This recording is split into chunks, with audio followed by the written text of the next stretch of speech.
Alright guys, so we went ahead and said goodbye to my brother. I got picked up, me back over to his place, and now I'm back on the road here. We're heading down 95 to get to Lewiston, Idaho. I found a spot that looked alright for us to do some camping out for a while, and it's Army Corps of Engineers land over there, so it should be 2 weeks, which will cover the time that I'm going to be working there in Lewiston. I'll show off any pretty stuff we go by. I really did think that highway that went right out to the campground was pretty nice. The way the cliff sides had started to turn all green from the spring rains and everything. Coming down through this canyon, they call this Hell's Canyon. It's kind of been some work. I'll tell you that much. It's a real pretty canyon though, especially with it being spring now and you got everything greening up. I've got to turn here. So I got about 18 miles left of this. Well, some of it's flat, but there's still a bunch of hills. It's not too much further and we'll be down there along the river. I'm looking forward to that, I'll tell you that much. I bet you these RV brakes are too. And they've done pretty good, but I really never like take the big old heavy RV down twisty turnies at this steep of a slope. I think this is probably about a 7% grade. Makes it a little bit of a bear.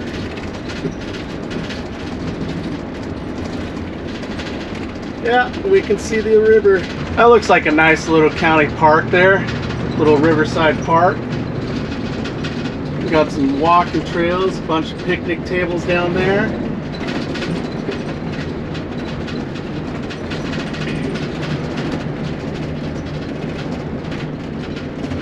I love how these cliff sides got all that green to them right now because of the wet weather we've had recently.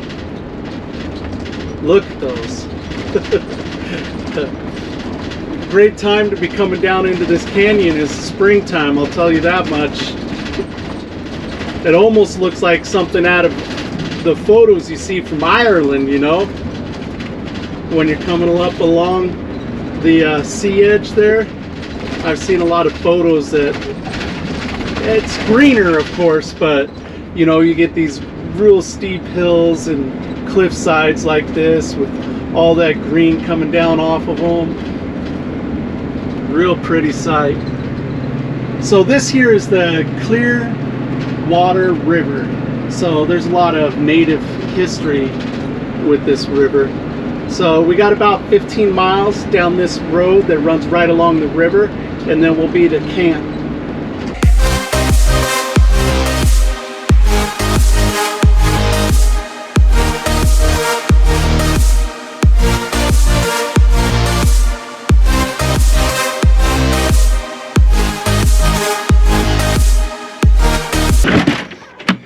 And then right from the front door out onto the river, I think that's a pretty good spot. Got a little fire pit here. Got a picnic table that's covered in case it's rainy out. You still want to be outside. Now all I need is a little flotation raft and I can go out there and do some fishing. I doubt the fish would be very good right here off the shore. But I think that's a pretty good spot for a free camping location, guys. We're gonna lose the sun here pretty soon. I'll check in with you tomorrow. I got one day to play around before I start work. Well, it was raining this morning, but the sun decided to come out. So now we'll go do the late afternoon trip over to the state park and see what Hell's Gate Canyon State Park's like. Good morning, guys. I just got all my crap together. I'm getting ready to head out of here to work. I'm still a little tired. I didn't sleep too well last night. So let's hope that everything goes easy today. The jobs out here in Lewiston's all over. It's been really nice being right here on the river. And this is Clear River, so it's nice and clear out here. I almost, if I would have had more time, I think I would have gone ahead and got myself a fishing license and just see if I could do any kind of shore fishing here. And the reason why is because, like, so many times I saw fish jumping out here and everything, you know, hearing the splashes and see them jump. So I thought that was pretty sweet. It was a really nice place to camp. I'm gonna sit down and talk to you about work camping, use this as an opportunity. I kind of started making my own work camping things, just because they make more money. Like what I just got done doing, I made about almost $300 per day take home. Obviously more than $300 a day, actually, before taxes. So in 10 days, I had an $800 tax bill. Nobody likes that, right? This job is called fire watching or hole watching. It's kind of a combo of the two. You have training for both. And what that is you're watching inside these different confined spaces that I'm showing you here for the hole watch part of it. And you got to monitor the gas situation inside these. A lot of times that there's a lot of harmful gases that can be inside these, especially at paper mills where I've been doing it primarily. And then also you got to pay attention and make sure no fires start, because they're doing a lot of kind of work that's known as hot work, which is like grinding, cutting, or welding, these kinds of things that can start fires. Now, it's long shifts, but the work physically is pretty easy. And you're pretty much sitting there most of the time. Sometimes you have to stand up. Sometimes you have to pull cables in and out of the holes for the guys working in there. But for the most part, it's just recording information, recording who goes in the hole and when they come out and the times of that. And the only hard part about it is long hours. It's 12-hour shifts every day until the jobs are done. Sometimes it can be as long as 2 weeks. The other thing that can be kind of difficult is when you're out in the elements. Some of the access points are directly in the elements, and you'll have to deal with the cold or the rain or the blaring sun, you know, and that's just part of it. But the good side of that is then you get to see some cool scenery too sometimes from elevated positions. It's here for a couple weeks, and I still have some propane and still have enough fuel to get back into town after running the generator every day. So I'm feeling really lucky, and I wish I had more of these gigs to do. It'd be great doing one of these like every month, doing one a month or something, or even one every other month wouldn't be bad. It would just about cover expenses as long as you traveled slow. We are rolling out of here. Yes, I'm gonna get a new windshield wiper. I just gotta get in and get the right size for it. I haven't had the windshield wiper with me when I was at a parts store. I'll try to get one before we leave town. But I'm rolling along the Clearwater River right now. I really like these cliffs. I talked about it when I was on my way in and everything. The springtime here had the cliff sides here in this canyon just super green. And the name of this canyon is Hell's Canyon. The free camping along this, there's several little spots for RV camping that I saw coming in, and then on my way back out I'll see what else I can see and let you guys know about it. Yeah, that rattling is annoying. I'm gonna put a towel underneath it. It's the stove top thing, and I forgot to do it before I started heading into town. I gotta go in there. I want to get fueled up and tanks dumped and all that before I head out. Now it'll be a little hectic. I've never run this RV going up as long as in this high hills and stuff, that we're gonna have to make a pretty big elevation climb out of this canyon when I head out of here. So gonna be crossing our fingers on that, guys. I hope we don't end up having any overheating. I checked the coolant and you know, it looks pretty good, and it's the GM model stuff, so it's supposed to be able to handle a little bit higher temperatures too.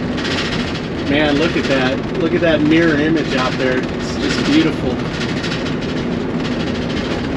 Just learned that the dump station here at the Stinker store is not actually free. It's $5.